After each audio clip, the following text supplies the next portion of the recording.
Hola, hola compañeros. Hola, ¿qué tal? Christopher, muy buenas tardes. ¿Ya te encuentras por ahí? Vamos a continuar, compañeros. Hay un tema que les ayuda mucho, compañeros, a la concentración, a la oxigenación del cerebro, al tema de que salgamos un poco de la monotonía. Y bueno, muchas horas sentados a veces nos produce un poco de fatiga y cansancio mental que no nos permiten el tema de la concentración. Vamos a ver a continuación, compañeros, un tema importante que se llama la pausa activa. En la medida que sea posible, compañeros, ayúdenos a hacer esta pausa activa, compañeros. Nos ayuda mucho para, como lo comentamos, la oxigenación del cerebro, para activarnos y bueno, siempre la actividad física va a ser un factor importante de aprendizaje, compañeros. Vamos a ver entonces esta pequeña pausa activa, compañeros. Muy bien. Se las comparto y bueno, vamos a empezar. Muy bien, compañeros. Esperemos que esta pausa activa y esta melodía nos hayan servido un poco para desestresarnos, para reactivarnos y para reflexionar. Esto es importante, compañeros. Vamos a empezar con otro tema, compañeros. Normalmente tengo a tener un problemita, compañeros. Me gusta a veces implementar un poco más de contenidos para desarrollar más conocimiento. Al final de cuentas, creo que esto es importante. Dicen que quien puede lo más, puede lo menos. Entonces, este es un tema que estoy agregando adicional a todo lo que ustedes tienen, que también, si me haces el favor, estimado Christopher, si les podemos compartir toda la presentación para que, no sé si ya la tengan, adicional a la que les dio NIEPAC para complementar. Si me haces el favor, Christopher, compárteselos también a los compañeros para que la tengan y bueno, puedan complementar todos estos temas que estamos revisando, ¿vale? Claro que sí, maestro. Ahorita en un momento se los comunico, se lo paso por el grupo de WhatsApp, compañeros. Muy Si bien. alguien no está en el grupo de La Paz 8, dígamelo por WhatsApp o dígamelo por aquí de una vez, mejor dicho. Y ¿Alguien no está en el grupo? Ok, perfecto, muy bien. Yo se los paso, maestro. Muchas gracias. sí, gracias. Sandra, veo que levantaste la mano, te escucho, Sandra.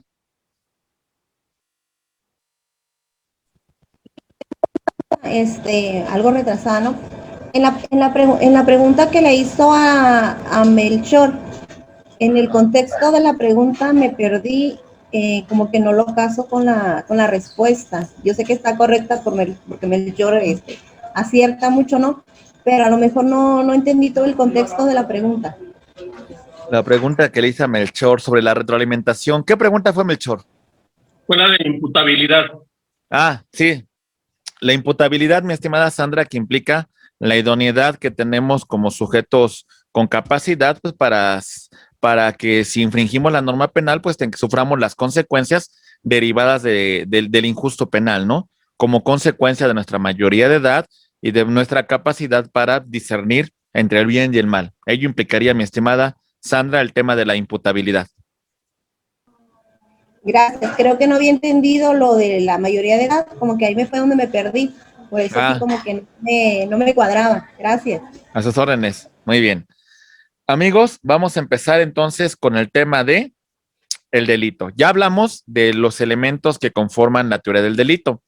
El delito, ya señalamos, acto, omisión que sancionan las leyes penales. Los elementos que conforman nuestra teoría del delito son los siguientes. En este orden de prelación, vamos a irlos señalando, amigos, para que ustedes los vayan conociendo. Empezamos con el tema de la conducta.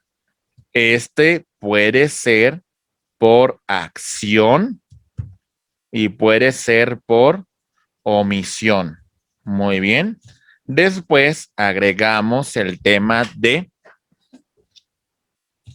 la tipicidad, que recuerden que es la adecuación de la conducta al tipo penal. Continuamos con el tema de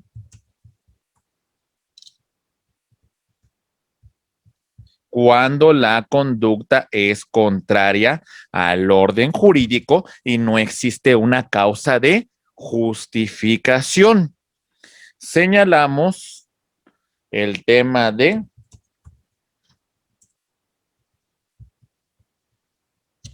imputabilidad, que tiene que ver con la relación a la mayoría de edad y con la capacidad de discernimiento y como consecuencia, pues la situación de que podemos ser sujetos de la norma penal en caso de cometer un delito. Hablamos de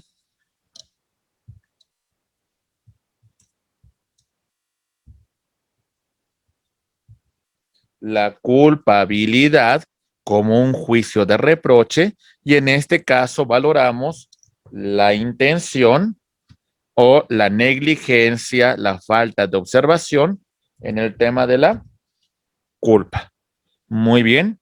Hablamos de la sanción que se encuentra contemplada en la norma a través de la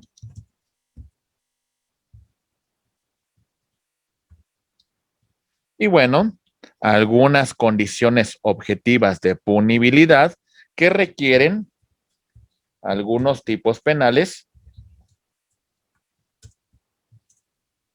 para establecer su sanción. Condiciones objetivas de punibilidad. Eso es lo que revisamos dentro de la prelación lógica del delito. Y entonces, ahora sí, el delito es un acto o omisión que sancionan las normas penales. ¿Ok? Perfecto.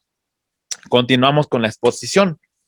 Hay un delito de acción cuando se trata de una conducta positiva, un hacer que transforma, que lesiona un bien jurídico tutelado. ¿Se entiende, compañeros?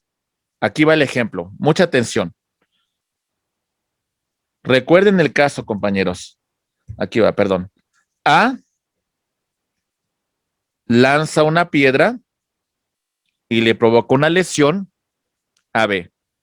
La conducta de A se exteriorizó. El movimiento muscular que realizó le provocó lesiones al sujeto pasivo. Su conducta es de acción. ¿Está claro, compañeros? Muy bien. Omisión. Un no hacer. Hay una omisión simple y una comisión por omisión.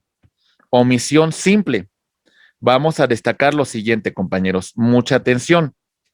En este caso en particular, la no ejecución se encuentra por algo ordenado en la norma y que de alguna manera deberíamos de actuar en sentido de cumplir con la norma.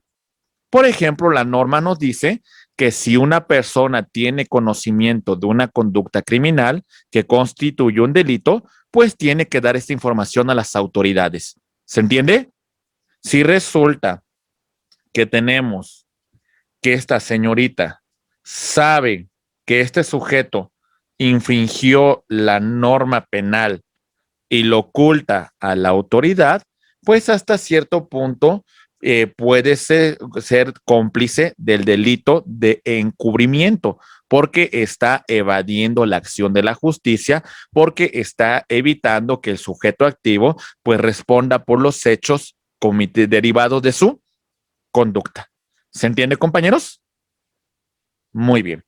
Y vean ustedes, por ejemplo, en la comisión por omisión, el activo decide no actuar, sabiendo que va a producir un resultado y además, en este punto, el sujeto tiene una posición de garante del bien jurídico. ¿Sale? Garante derivado de la ley. Garante derivado de un contrato. ¿Sale? ¿Cómo está eso, compañeros? A ver, imaginen que tenemos que esta persona, que es un artista de televisión, contrata a este guardaespaldas y resulta que en el momento que sale a la calle, una persona comete un atentado en contra de ella y este no actuó. El guardaespaldas tiene una posición de garante derivado de un contrato, derivado de una relación laboral. Su función era evitar que se cometiera un injusto penal en contra de este sujeto pasivo. Su conducta es de comisión por omisión porque tiene una posición de garante. ¿Se entiende, compañeros? Ok. Por ejemplo, pongamos otro caso en particular. Imaginen que nos encontramos en un balneario, ¿sale? Aquí tenemos nuestra alberquita y bueno, dentro de nuestra alberquita pues tenemos pues aquí que una persona se está ahogando. Hay un sujeto que es el salvavidas que al ver que la persona se está ahogando decide no actuar. Este sujeto tiene una posición de garante del bien jurídico, teniendo la obligación de actuar. Y al no hacerlo, pues la consecuencia que tuvo, que se lesionó un bien jurídico tutelado por la norma. El sujeto ha cometido un delito de comisión por omisión. ¿Se entiende, compañeros? Muy bien. Entonces, esto es un tema que debemos de comprender cuando hablamos de la omisión simple y la comisión por omisión. Por supuesto, en una causa penal vamos a sancionar con mayor gravedad el delito de comisión por omisión. Muy bien. De acuerdo a su resultado, el delito puede tener la siguiente categoría. Vanessa Silva, te escucho, por favor. Perdón, no me quedó bien el de omisión simple. Ok. El de omisión simple, hay un mandato legal. Hay una posición que usted tiene que cumplir porque así la ley lo ordena, ¿no? Por ejemplo, como lo mencionamos con antelación, si usted ve que se ha cometido un delito y una persona resultó lesionada, pues por lo menos en ese sentido dar vista a las autoridades, pues para que vengan y traten de darle los primeros auxilios a esa persona, ¿no? Si usted se encuentra ahí y usted tiene la posibilidad de comunicarse con la autoridad y no lo hace, pues está incumpliendo con un deber, está incumpliendo con una situación de cuidado. Ello podría implicar que usted, Vanessa, tenga que responder por una omisión simple. No diste aviso a las autoridades, tenías tu local comercial afuera donde ocurrió el ilícito, pudiste haber evitado que el sujeto pues muriera, porque hubieras avisado a la policía, hubieras avisado a la ambulancia y hubiera llegado a rescatarlo. Tenías un deber, ¿se entiende? A diferencia de la comisión por omisión, en donde hay una obligación, hay una posición de garante del bien jurídico tutelado. El policía, el bombero, el guardacostas, el salvavidas, etcétera. Tiene una posición de garante, tiene una obligación de actuar. Gracias, ya me quedó claro. Muy bien, excelente, muy bien.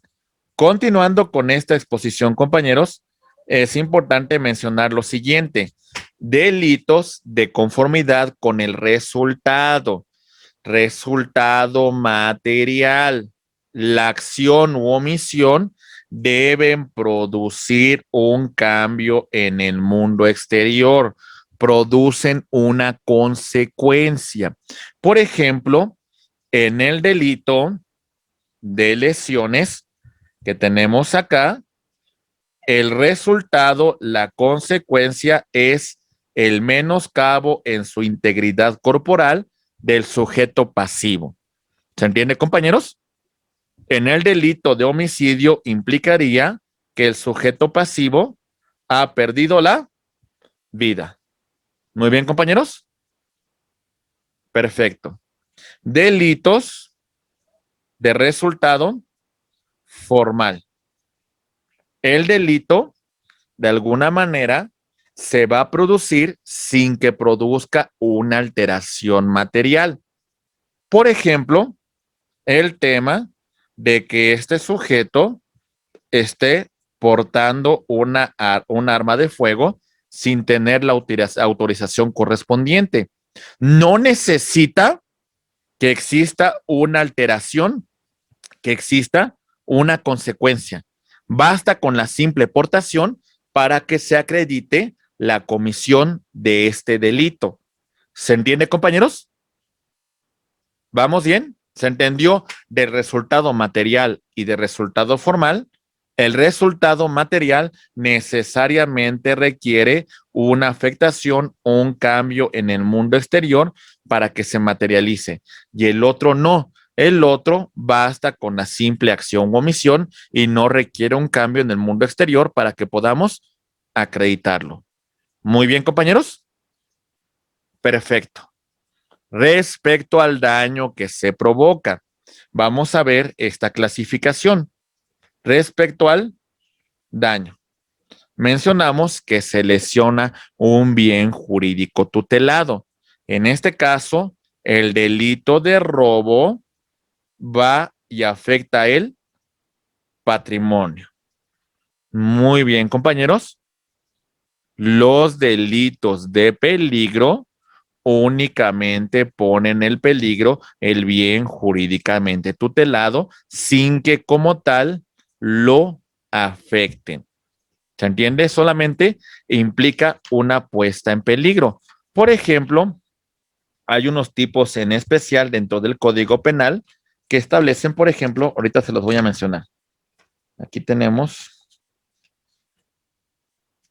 por ejemplo, dentro del libro segundo, hay delitos que van, por ejemplo, en el tema de peligro de contagio.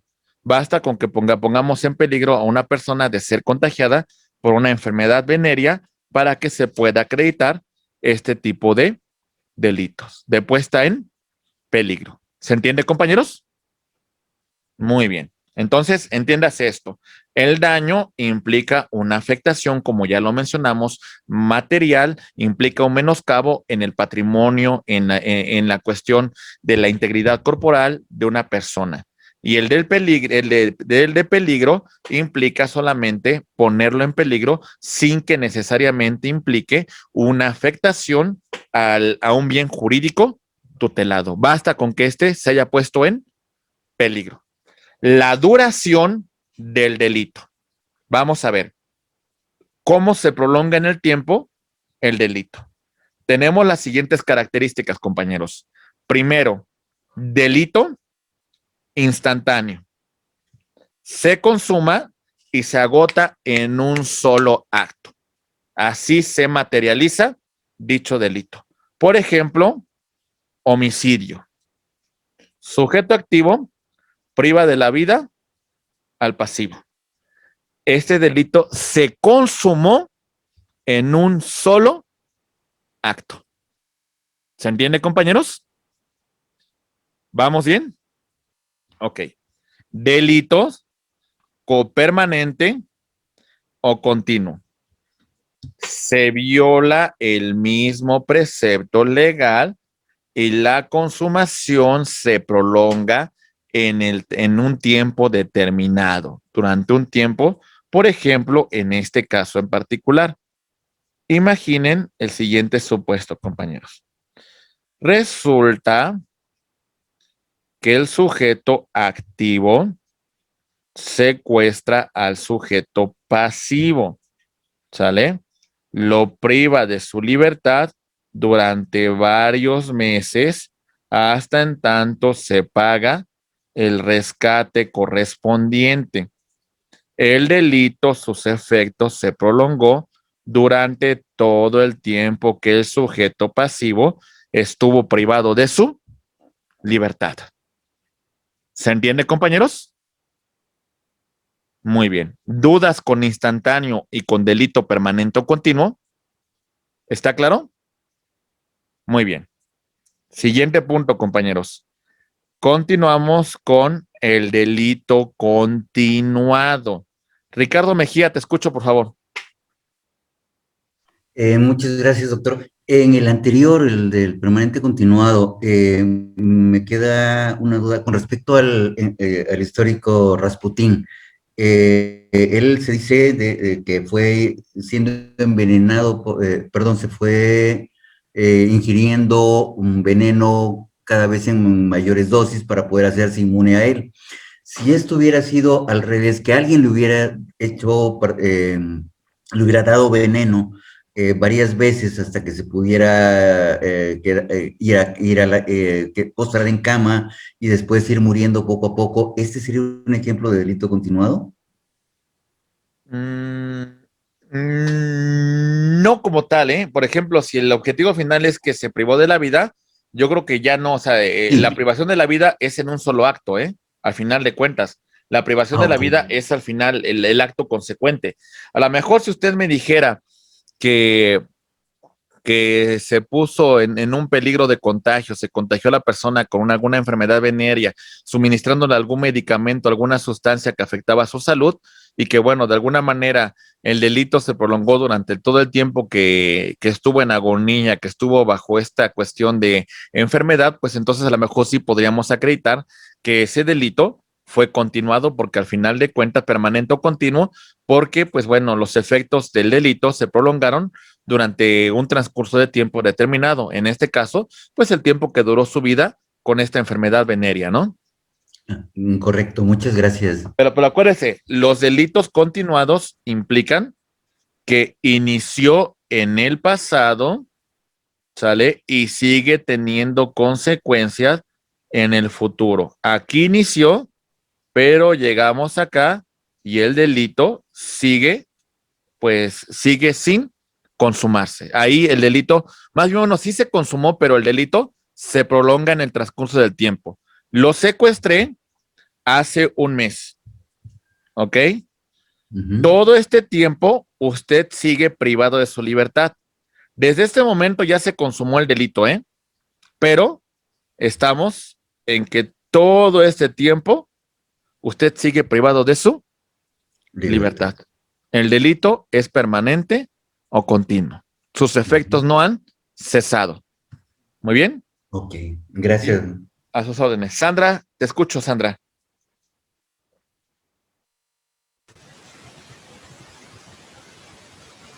Sandra.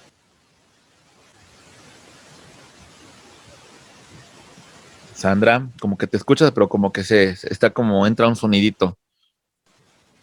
Sí estaba prendido tu micrófono, Sandra, por favor. Ya está prendido. Sí, le iba a preguntar lo mismo, que si el delito permanente o continuo era diferente al delito continuado, como que me perdí ahí tantito. Ok, aquí voy con el delito continuado. Mucha atención, por favor. Entonces, ¿no es el mismo No, continuo y continuado? no, Ah, no. ok. Ahí va. Delito continuado.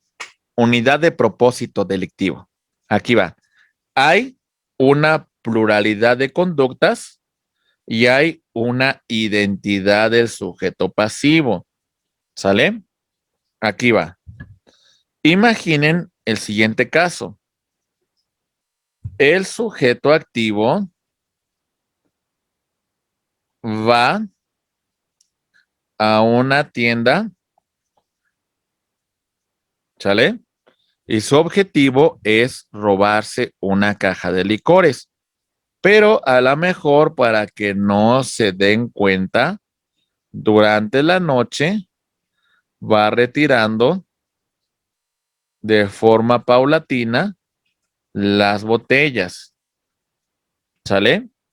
El detalle es, hay pluralidad de conductas, hay identidad en cuanto al sujeto pasivo y bueno, en este caso en particular, hablamos de que se está materializando la consumación de un solo delito, uno solo. ¿Se entiende, compañeros? Bien, vamos a ver, levantaban la mano. Jim Palafox, te escucho por favor, Jim. En el supuesto que comentaba el compañero Ricardo Mejía, del veneno, por ahí comentó que mientras no se haya consumado la privación de la vida, pues no se le pudiera imputar esa responsabilidad. No obstante, sí se le pudiera imputar el delito de lesiones a la integridad corpórea. O lesiones, inclusive sí, lesiones que ponen en peligro la vida, ¿eh?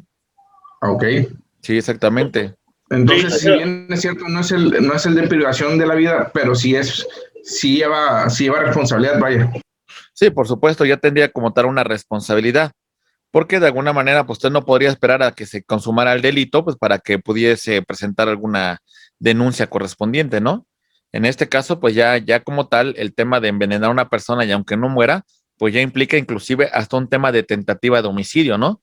Si el objetivo puede llevar el tema de que priva de la vida al sujeto pasivo.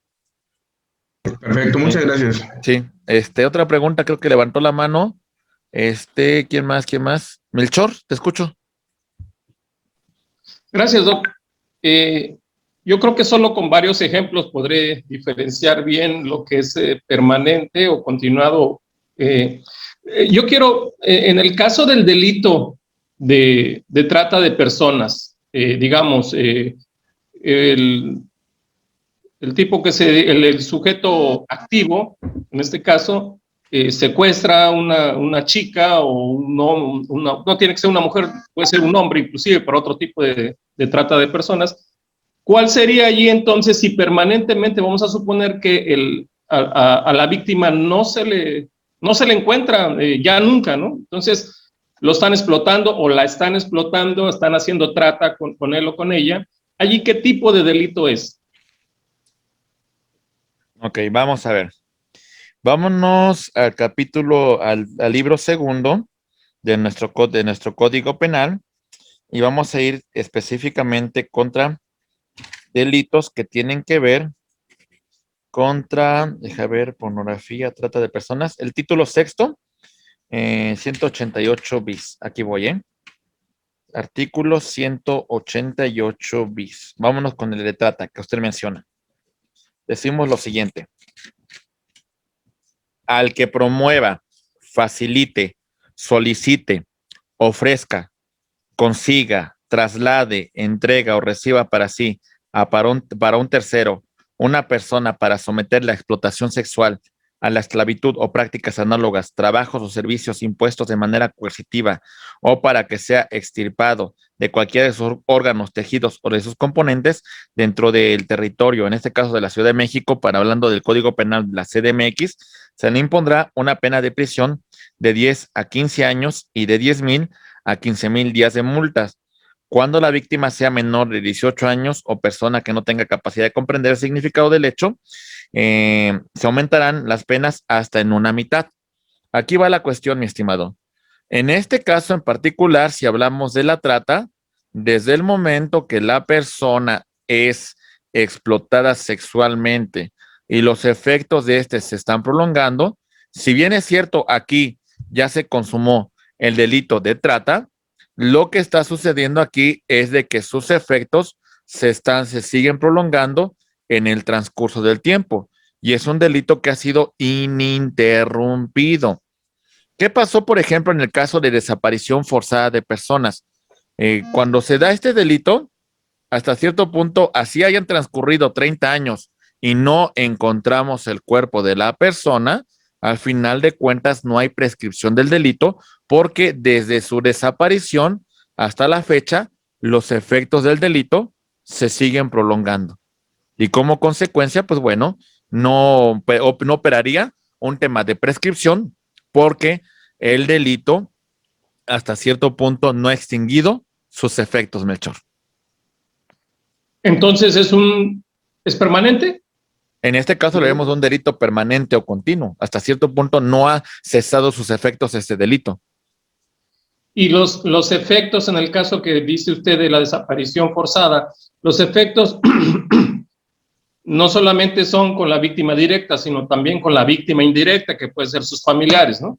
Exactamente. En particular, pues imagínese el caso Rosendo Radilla Pacheco contra México. Rosendo Radilla Pacheco desapareció por ahí a mediados de la década de los 70s.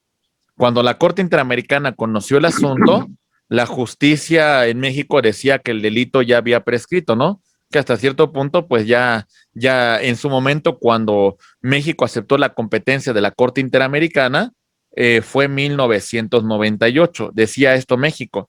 1998, acepté la competencia. El caso Rosendo Radilla Pacheco empezó a mediados de los 70s. Entonces, un delito que empezó en este supuesto, no puedes venirme a tú a decir que lo quieres investigar porque es anterior al hecho. Pero ¿qué creen que determinó la Corte Interamericana? Sí, pero sin embargo sus efectos no han cesado porque no sabemos dónde se encuentra el paradero de Rosendo Radilla Pacheco. Sus efectos se prolongan en el transcurso del tiempo y entonces yo, Corte Interamericana, sí soy competente para conocer de esta controversia por violación a los derechos humanos de Rosendo Radilla Pacheco, porque no sabemos qué ha pasado. ¿Dónde está su cuerpo? ¿Qué pasó?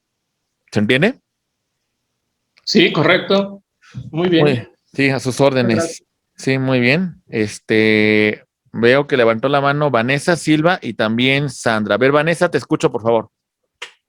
Lick, en ese caso, entonces, nunca prescribe el delito ese. Pues no prescribirá porque hasta cierto punto los efectos pues se siguen prolongando, no han cesado. O sea, hasta que no tengamos un cuerpo. En su momento, si tenemos un cuerpo, pues entonces de ahí ya empezaríamos también con el tema de homicidio, ¿no? Podríamos hablar ya de esa particularidad. Aunque podríamos seguir con el tema de un concurso de delitos, porque nos encontraríamos con el tema de la desaparición forzada de personas y la consecuencia de esa desaparición fue la privación de la vida del sujeto pasivo. ¿Sí? Muy bien. Sandra, ¿alguna pregunta que tengas? Veo que también levantaste la mano, Sandra. Entonces, en el delito continuo pudiera ser el llamado robo hormiga. Perdón. No, el robo hormiga sería un delito continuado. ¿Sale? Acuérdese que en el delito continuado, toma usted cuenta esto. Delito continuado. Sí le comenté, maestro, que era delito continuado, un ejemplo de este. Ajá, a ver. Pensé que continuo decía. No, sí, robo hormiga sería un delito continuado. Sí, exactamente. Porque hay una unidad de sujeto activo. Hay una pluralidad de acciones. Hay un sujeto pasivo. Y bueno, hasta cierto punto se está cometiendo una sola conducta, ¿sale? Aunque realiza una pluralidad de acciones, la consumación es por un solo delito. ¿Sí, mi estimada Sandra? Sí, gracias. Muy bien, a sus órdenes. Siguiente punto, compañeros. Sí, le escucho, por favor. Simplemente una observación.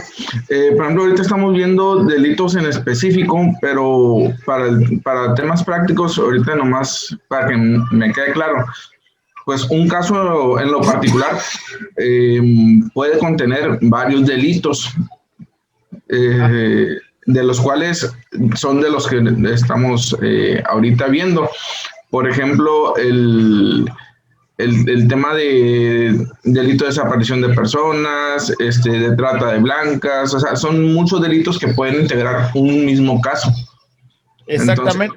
Entonces, para que nos quede claro. Sí, o sea, a ver, no confundirlo no confundir todo esto que estamos mencionando con el tema del concurso de delitos, que ahorita vamos a abarcar ese punto, Este delito continuo implica la comisión de un solo delito, aunque son varios los actos que realiza el sujeto activo, ¿sale? Hay otra cuestión, como en el caso que les mencioné de Ted Bundy, que secuestró a la persona, que la violó y que posteriormente la privó de la vida. En este caso, podríamos hablar ya de un concurso de delitos. Muy bien, compañeros. Ahorita llegamos a ese punto para que lo vayamos comprendiendo porque también es un tema importante dentro de la teoría del delito. Continuando con esta exposición, compañeros, referimos que en cuanto a la culpabilidad, hay dos tipos de situaciones de intención. El dolo y el tema de la culpa. El dolo implica que el sujeto activo tiene conocimiento de que el acto que está realizando es contrario a la norma penal y aún así acepta su realización y como consecuencia, pues acepta los efectos que producirá este delito. ¿Se entiende, compañeros? Ok, aquí va. Por ejemplo, en este caso en particular, resulta que este sujeto activo sabe y está consciente que el tema de cometer una agresión sexual contra este pasivo implica un injusto penal, implica la comisión del delito de violación, pero aún así, sabiendo eso, acepta las consecuencias y lesiona el bien jurídico tutelado del sujeto pasivo. Hablamos del dolo. ¿Se entiende, compañeros? Muy bien. Siguiente caso. La culpa. Puede ser que se den estas circunstancias. El resultado, siendo previsible, confió en que no ocurriría. ¿Sale? Hasta cierto punto tenemos 2 grados de culpa que tenemos que tomar en consideración. Sabemos que hay un riesgo en determinadas conductas en las cuales podemos lesionar bienes jurídicos tutelados. Aquí la cuestión es si hubo una previsión, asumiendo que podía haber ocurrido, pues de alguna manera confió que no ocurriría o de alguna manera pues trató de evitar que esa situación se materializara. Y la otra cuestión, sin previsión, implica pues una cuestión todavía más grave, porque en este caso hay una falta de cuidado, hay una falta de pericia, hay una falta de precaución, hay una cuestión de conducta temeraria que conlleva a la lesión del bien jurídico tutelado. Vean la primera hipótesis. Aquí va. Sujeto activo tiene su vehículo en perfectas condiciones mecánicas. ¿Sale? Conduce dentro de los límites de velocidad, respeta las señales de tránsito y aún así tiene un percance con este sujeto pasivo provocándole lesiones. En este caso hablamos de una culpa con previsión porque a pesar de haber tomado todas las precauciones, se lesionó el bien jurídico tutelado. Culpa sin previsión. Este sujeto maneja con exceso de velocidad. Este sujeto no respeta las señales de tránsito. Este sujeto le maneja de forma temeraria y como consecuencia le provoca lesiones al sujeto pasivo. En este caso en particular, aunque no tenía la intención de provocarle esas lesiones al pasivo, su conducta, la cuestión de la falta de precaución, de la falta de pericia, de la falta de cuidado, conlleva a la lesión del bien jurídico tutelado. ¿Se entienden los dos supuestos, compañeros? ¿Vamos bien? Ok, muy bien. Siguiente punto, compañeros. Vamos a verlo. Hablamos de los delitos simples, delitos complejos, y ahorita ya entramos un poco al tema del número de actos y del concurso de delitos. Muy bien, compañeros. Delito simple. Se vulnera un solo precepto legal. ¿Sale? En este caso tenemos el homicidio. Nos dice, comete el delito de homicidio al que prive de la vida a otro. ¿Sale? Se requiere una hipótesis muy básica. Sujeto A priva de la vida a sujeto B, como consecuencia comete el delito de homicidio. ¿Vamos bien? Ok, vámonos a agravarlo un poco más. Aquí vamos. Delito complejo. Subsiste algún agravante, algún atenuante o calificativa. Aquí les va. Mucha atención con lo que establece el Código Penal. No me meto al tema de tipos penales porque es un tema que ustedes van a ver en una clase posterior que se llama delitos en particular. Por eso no me estoy metiendo a la clasificación, ¿eh? No nos daría tiempo. Entramos. Dice el tipo penal de delito de homicidio en relación de parentesco. Dice, al que prive de la vida a su ascendiente o descendiente consanguíneo en línea recta, hermano, adoptante, adoptado, cónyuge, concubina, concubinario u otra relación de pareja permanente, con conocimiento de esta relación, se le impondrán de 10 a 30 años de prisión y la pérdida de los derechos que tenga con respecto a la víctima, incluida la de carácter sucesorio. ¿Se entiende, compañeros? ¿Vamos bien? Es un delito complejo porque lleva la relación de parentesco. Esto va a agravar la pena. ¿Se entiende, compañeros? ¿Vamos bien? Ok, muy bien. Siguiente punto, compañeros. No, por el número de actos. Concurso ideal de delitos. Varios delitos se cometen con una sola acción u omisión. Varios actos materializan o varios delitos se consuman con una sola acción u omisión. A ver, aquí va. Vamos a regresarnos una lámina atrás. Aquí va.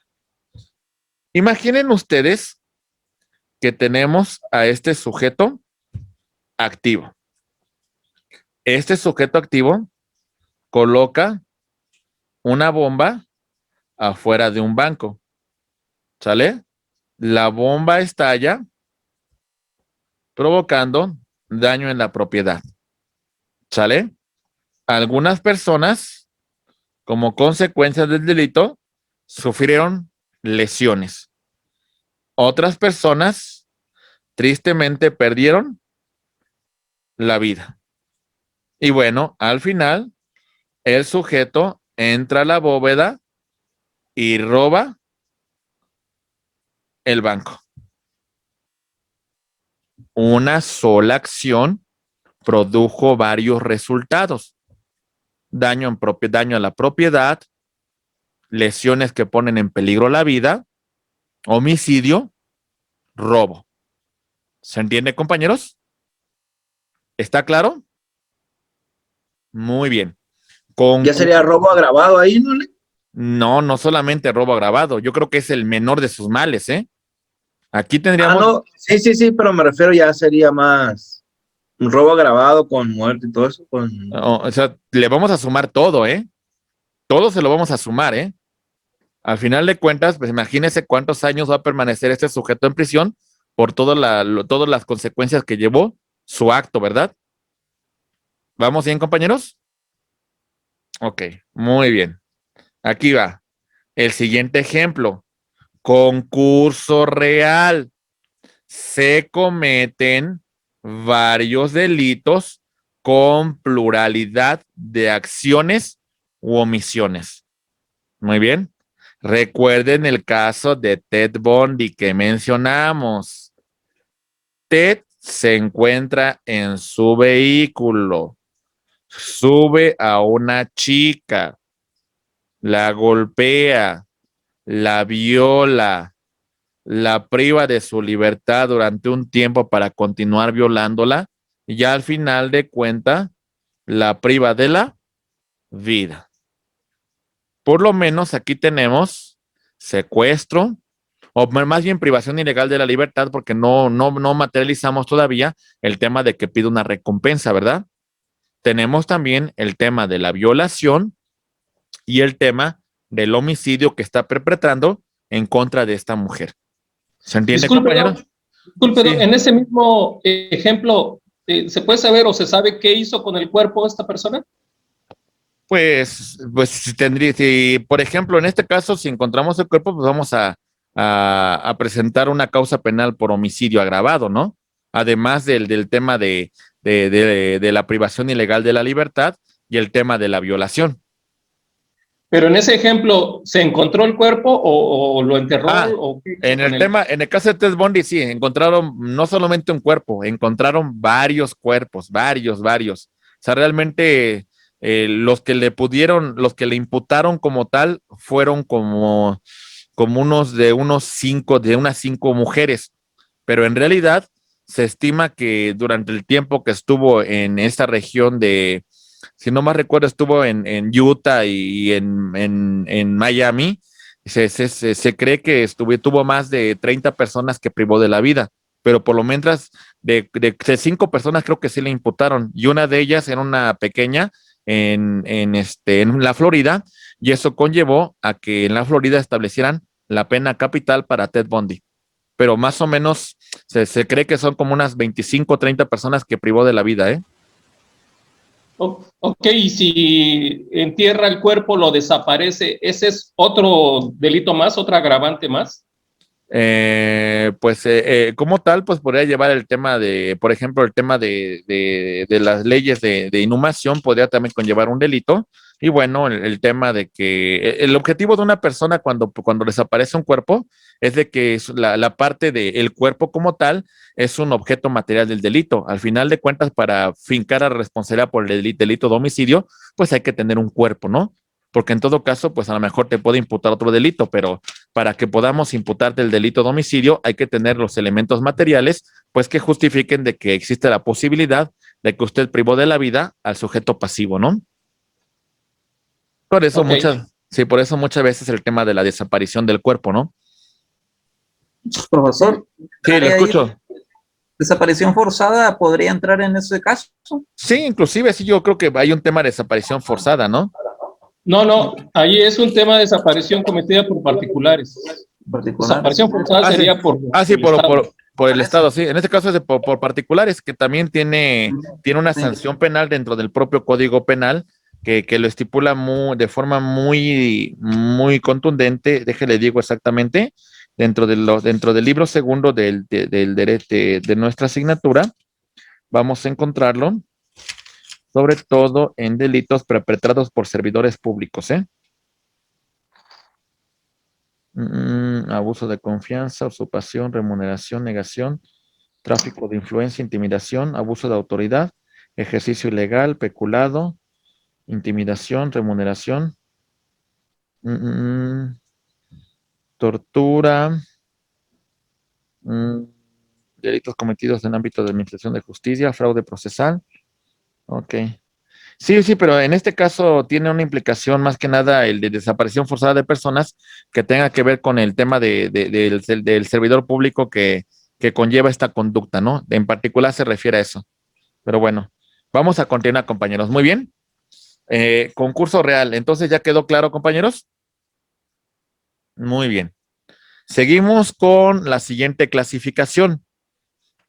Vamos a hablar también de acuerdo al número de sujetos activos. Hay delitos que son unisubjetivos. El tipo penal no nos exige más que un solo sujeto que lleve a cabo la conducta. ¿Sale? No nos pide más. Por ejemplo, reiteramos el homicidio. Dice al que prive de la vida a otro. Es más que suficiente. No nos establece ningún otro supuesto, compañeros. Y los delitos plurisubjetivos se requieren la intervención de más de un sujeto activo. Por ejemplo, en este caso, podríamos encontrar el homicidio cometido en riña, podríamos encontrar el tema de delincuencia organizada, que requerimos más de 3 personas que se encuentren organizadas para la comisión de un hecho que la ley califica como delito. ¿Se entiende, compañeros? Entonces, hay tipos penales que solamente exigen la conducta de un solo sujeto y ya hay tipos penales que nos piden más de un sujeto para que pueda materializarse la conducta. En este caso, la delincuencia organizada, los delitos en pandilla, la riña, etcétera. ¿Está claro, compañeros? Muy bien. Tenemos otra clasificación en la forma de persecución. Delitos que se persiguen por querella y delitos que vamos a perseguir de oficio. ¿Cuáles son los primeros, compañeros? Los delitos que se persiguen por querella. En este caso, la persona que resulta afectada en esa tutela de bienes jurídicos el representante legal en el caso de tratarse de una persona moral o la persona que ejerza patria potestad, o sea, el tutor del sujeto pasivo que recibió la consecuencia de ese delito, tendrá que presentarse ante el Ministerio Público y presentar pues la causa, la querella correspondiente para que el Ministerio Público inicie la investigación e integre una carpeta de investigación por la comisión de ese delito. ¿Se entiende, compañeros? Es como, por ejemplo, este caso. Esta persona fue desposeída de su patrimonio como consecuencia de la conducta de este sujeto. No puede venir alguna de las personas que presenció los hechos y que diga, yo voy a comparecer y voy a presentar la denuncia por esta señorita. No, compañeros. En este caso, la persona que debe presentar la denuncia es la titular del bien jurídico que ha sido vulnerado. ¿Se entiende, compañeros?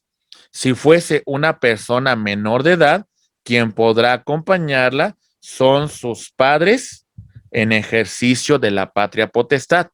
¿Se entiende, compañeros? Si la empresa donde trabaja Raúl Pineda es asaltada y Raúl tiene la posición de administrador, tiene una posición de representante legal, pues Raúl podrá presentar la querella correspondiente por la persona moral. ¿Se entiende, compañeros?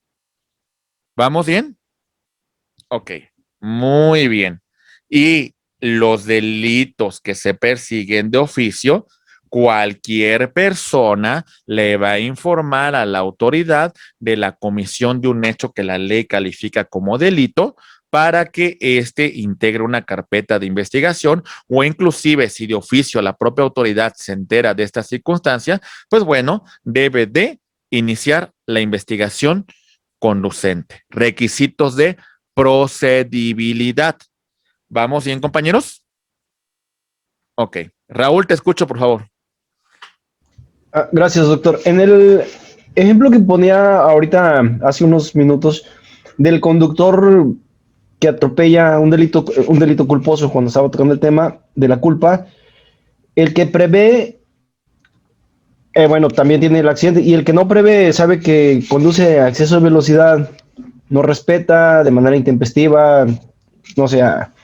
Entonces, los dos son delitos culposos, pero entonces, ¿son agravantes o atenuantes, doctor, a la hora de que el órgano jurisdiccional tipifica los hechos, el delito, se convierten atenuantes o agravantes, o porque los dos son culposos, ¿no? Entiendo, era el ejemplo, pero ya como que me perdí ahí, si solamente se traduce a agravantes o atenuantes, es decir, el que no previó, el que de manera irresponsable conducía su automóvil, pues es un agravante, ¿no? Y una atenuante al que pues también sin querer tuvo el accidente, pero sí respetaba los límites de velocidad, su auto está en condiciones mecánicas favorables, trae licencia de conducir, ese tipo de información.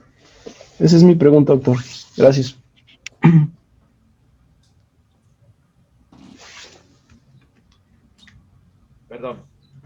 Perdón, encendí mi cámara. Ahí va. Sí, fíjese que tomo esto en consideración lo siguiente. Cuando esta causa se presente ante el órgano jurisdiccional y en este caso se esté fincando un delito bajo este supuesto de culpa, por supuesto que el juez toma en consideración para establecer una pena si la culpa fue con previsión o si la culpa fue sin previsión. En este caso en particular, la culpa sin previsión, por supuesto que va a tener una mayor sanción penal que la culpa con previsión. Inclusive, de alguna manera, hasta en este caso, podría encontrarse posiblemente libre de responsabilidad en este supuesto en particular. La culpa sin previsión, pues puede conllevar a que el órgano jurisdiccional establezca una pena, pues de alguna manera más severa, sin que tampoco implique un agravante, estimado amigo. Lo que sí puede considerarse un agravante son lo que en materia penal se le conoce como acciones libres en su causa.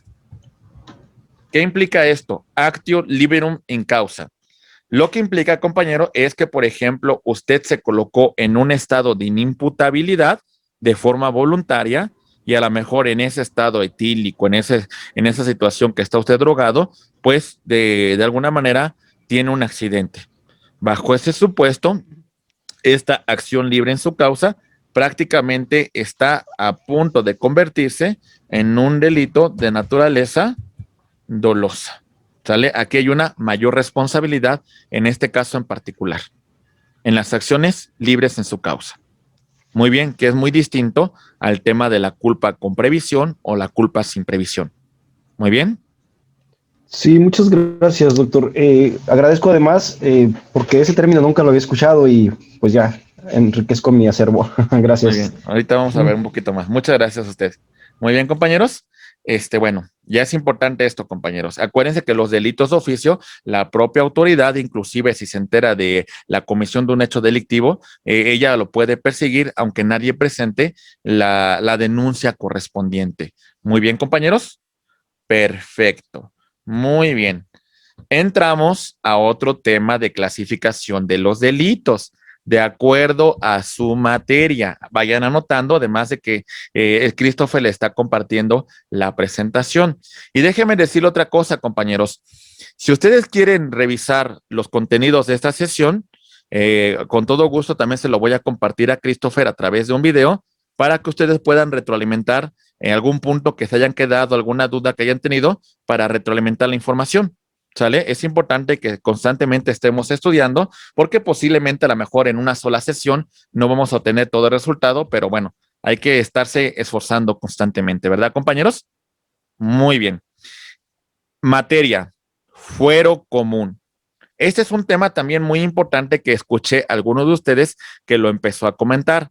Recuerden, compañeros, los delitos del fuero común van a afectar intereses particulares y que en este caso en particular, en los órganos de la administración pública local se van a encargar, perdón, de la persecución de este tipo de delitos. Cuando hablamos de delitos del fuero común, vamos a tener como fundamento normativo el Código Penal de una entidad federativa. Muy bien.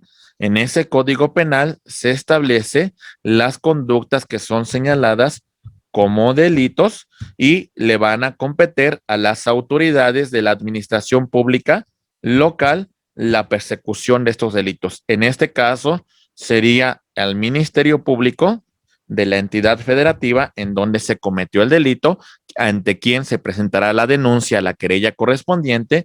El Ministerio Público integrará una carpeta de investigación, formulará una imputación y se conocerá un juez penal de la entidad federativa donde se está llevando la causa penal. Y bueno, el soporte adjetivo de esta causa va a ser el Código Nacional de Procedimientos Penales. Muy bien, compañeros. Delitos del fuero común. ¿Ok?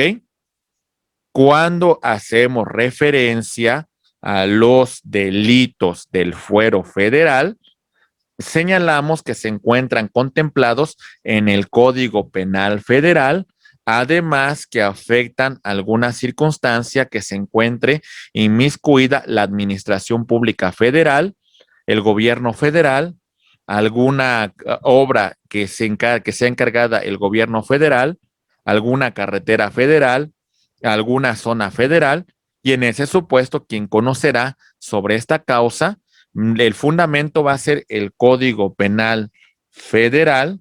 Y bueno, continuando con este tema, nos encontramos que estos delitos van a ser perseguidos por la autoridad federal. En este caso tenemos el Ministerio Público de la Federación y vamos a tener a los tribunales de la Federación, en este caso a un juez penal en materia federal que conocerá de la presente causa. El fundamento adjetivo va a ser el Código Nacional de procedimientos penales. ¿Se entiende, compañeros? Muy bien.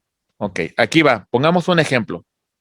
Díganme ustedes qué autoridad o qué tipo de delito se está contemplando. Aquí va.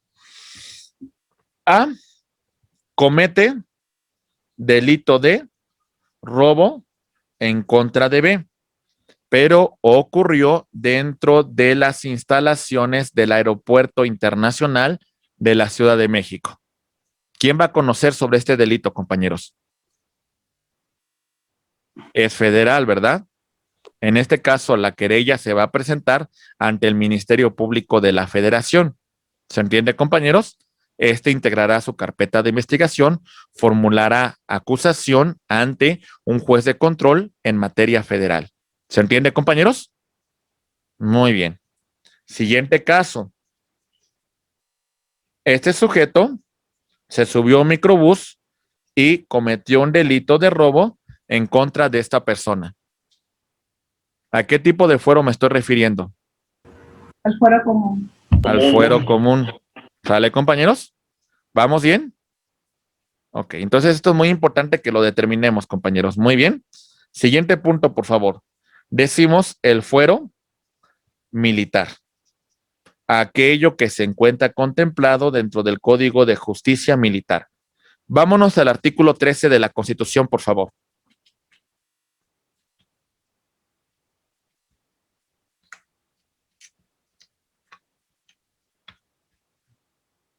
Rápidamente, artículo 13, por favor.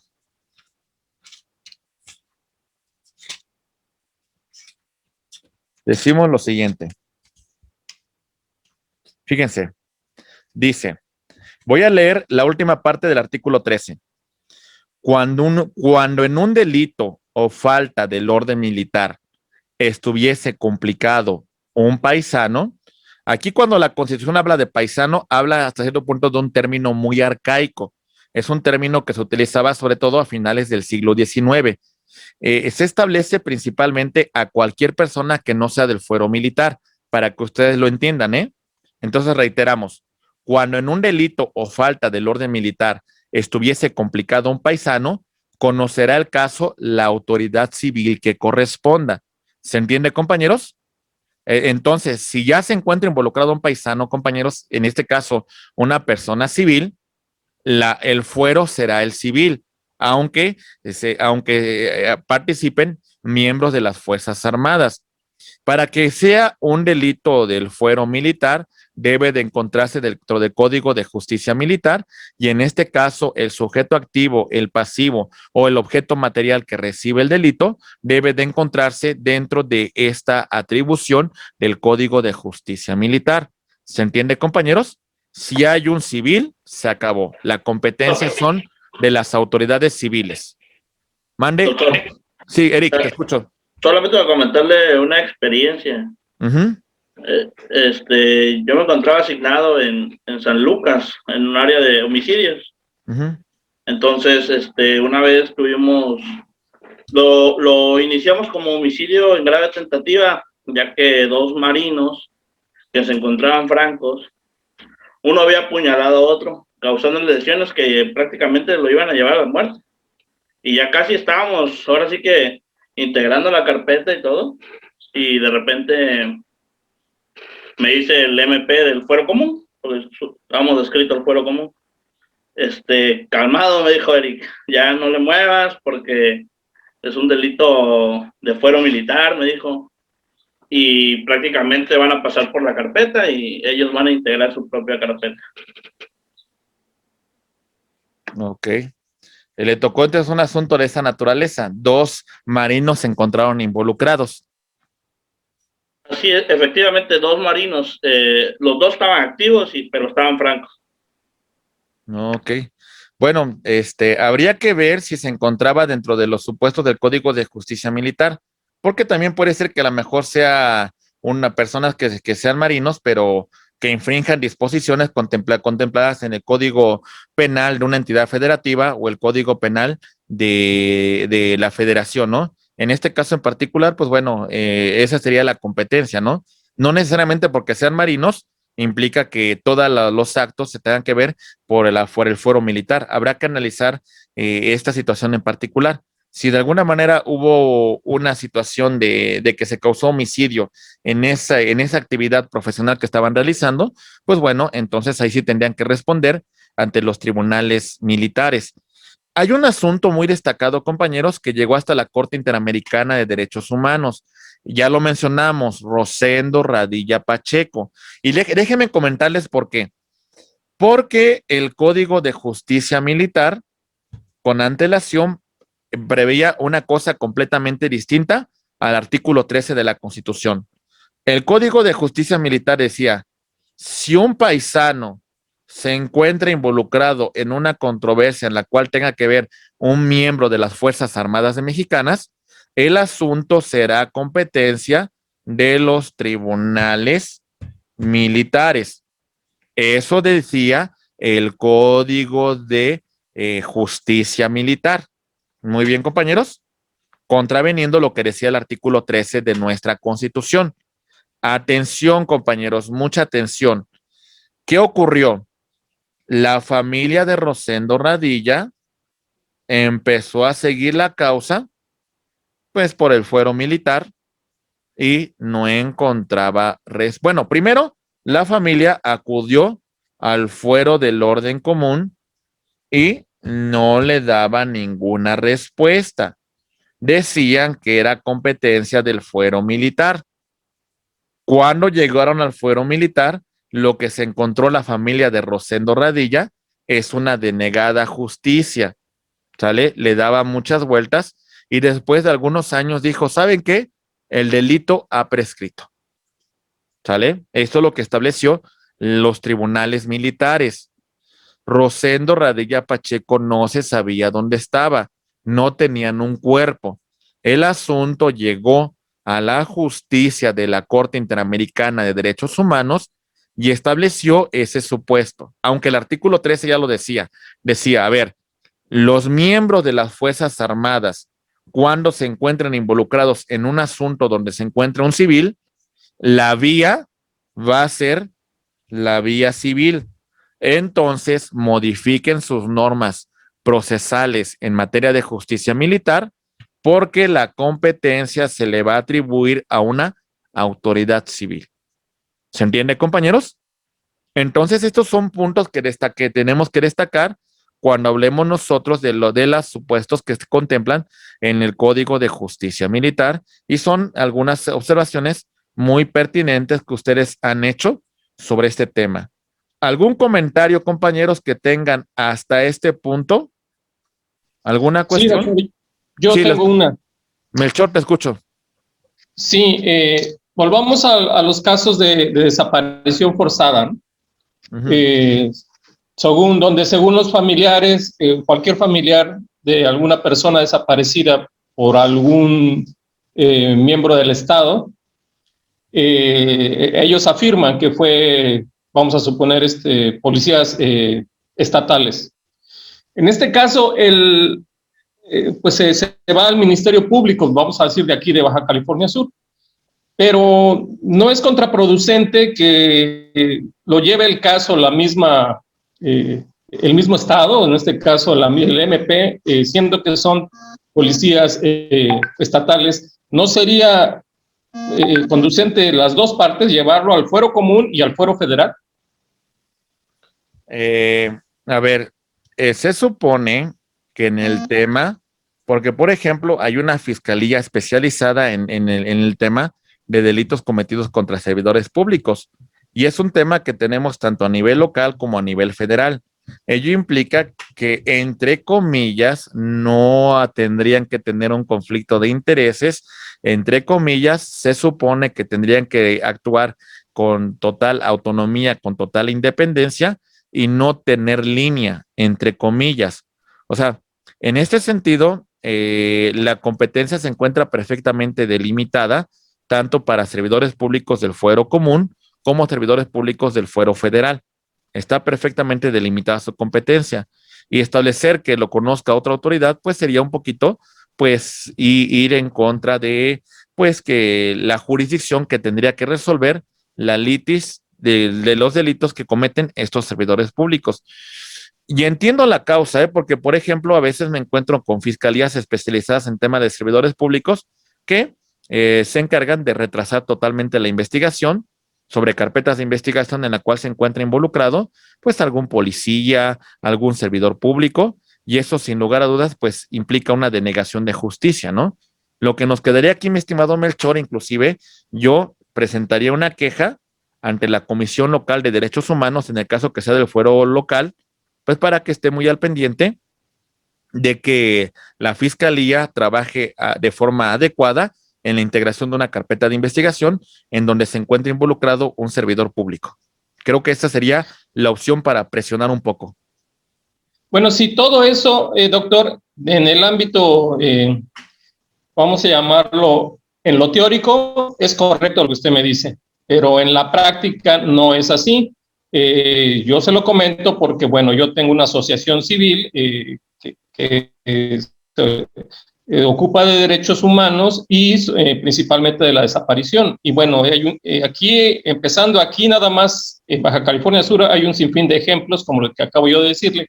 Y el tema a nivel nacional, pues es muy pujante y usted debe saberlo. Entonces, muchos de los familiares lo que buscan es el ámbito federal, el fuero federal para llevar a cabo sus denuncias, ¿no? Y bueno, no vamos lejos. El caso de Rosendo Radilla tuvo que pasar hasta la Comisión Interamericana, por lo que usted ya nos comentó, que aquí no se llevó a cabo, ¿no? Entonces, en ese sentido, los familiares de personas desaparecidas, al menos los que conozco aquí, buscan llevar sus casos al fuero federal para que no sea las autoridades locales las que se encarguen de esto, porque por la experiencia que tienen han retrasado y retrasado y retrasado, e inclusive la Comisión Estatal de Derechos Humanos tampoco les ayuda como ellos quisieran, ¿no? Es un comentario, doctor. Oye, excelente, ¿no? Y es que sí tiene razón, ¿eh? A veces la realidad supera la ficción, ¿no? Y tristemente nos encontramos con una denegación de justicia en ese sentido, y a veces suena muy bonito la cuestión que a la ley lo que establece y en la práctica lo que hacen las autoridades, ¿no? Y el ciudadano se encuentra impotente, el ciudadano no confía en las autoridades, el ciudadano se da cuenta que evidentemente pues hay línea para resolver estas causas, ¿no? Y bueno, pues es importante pues vincular el tema de la jurisdicción de los órganos jurisdiccionales, pues para que al final no tengamos alguna cuestión que pueda tirar la controversia, ¿no? Pero excelente aportación, mi estimado Melchor. Gracias por el comentario y nos sirve bastante para complementar todo este tema. Muchas gracias, Melchor. Y bueno, comentando también, Gabriel Guzmán nos habla, gracias a usted. Nos habla del Código de Justicia Militar y nos habla del caso en particular que nos mencionó el compañero respecto al tema de que establece el artículo 14, al que en un duelo hiera o mate a su adversario, estando caído, desarmado o en la imposibilidad de defenderse por cualquier otra causa, será castigado como heridor u homicida con premeditación, con ventaja y fuera de riña. Al que indebidamente haga o haga que la Fuerza Armada le preste auxilio en riña o pendencia o que por esta causa tome mayores proporciones, sufrirá la pena de 2 años de prisión. Bueno, en particular, habla de los bienes jurídicos de honor y la autoridad. Muchas gracias, mi estimado Gabriel. Gracias por tu comentario. Esto pues nos ayuda a complementar todo esto que estamos mencionando en este supuesto. Muy bien, compañeros. Perfecto, muy bien. Entonces, rápidamente hago un ejercicio de retroalimentación ya para que tengamos el tema de los alimentos. ¿Estamos listos, compañeros? Muy bien, rápidamente. Voy a empezar, compañeros, ¿eh? Aquí voy.